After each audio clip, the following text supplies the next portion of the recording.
हम पुनीता चौधरी एगो जनऊ के गीत गबै छी। आशा करै छी जे ई गीत सबके नीक लागत तो लाइक करब, सब्सक्राइब करब, कमेंट करब, शेयर करब। फेसबुक पर देखै छी तो फॉलो जरूर करब। जय मिथिला, जय मैथिली। बरुआ के दीन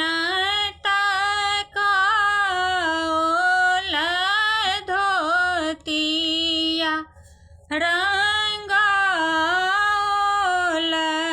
रे आहे गाँव में नौत पठाओल बरुआ के जनऊ छियन हे आहे गाँव में नौत पठाओ बउआ के जग जनऊ छियन हे बउआ के मौसी संग मामी एलखिन मामा संग हे आहे बउआ के पीसी एलखिन हजाम संग देखी सब चकित भेल हे आहे बउआ के पीसी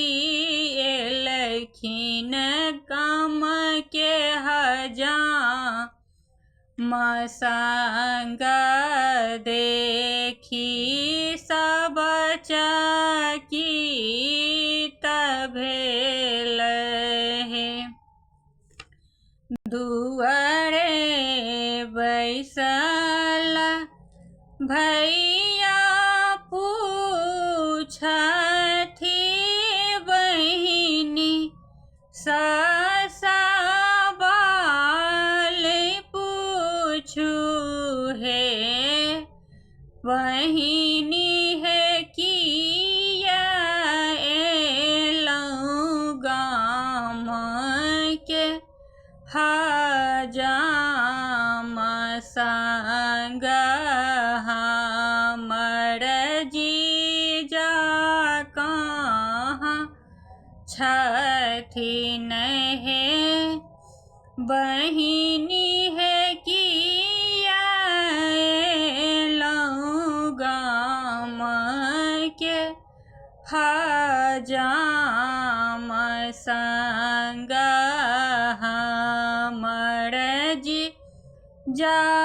कहाँ छथिन हे अहाँ के जीजा भैया रुसल छथि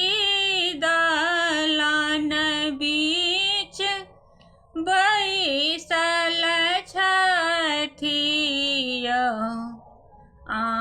अहाँ के जीजा भैया रुसल छथि दलान बीच बैसल छथि भैया कहै छथि हम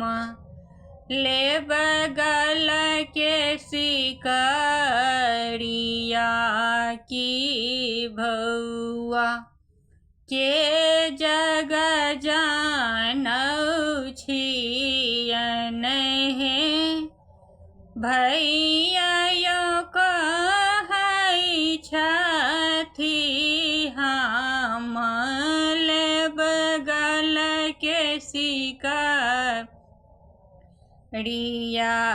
की बउआ के जग जानौ छियन हे।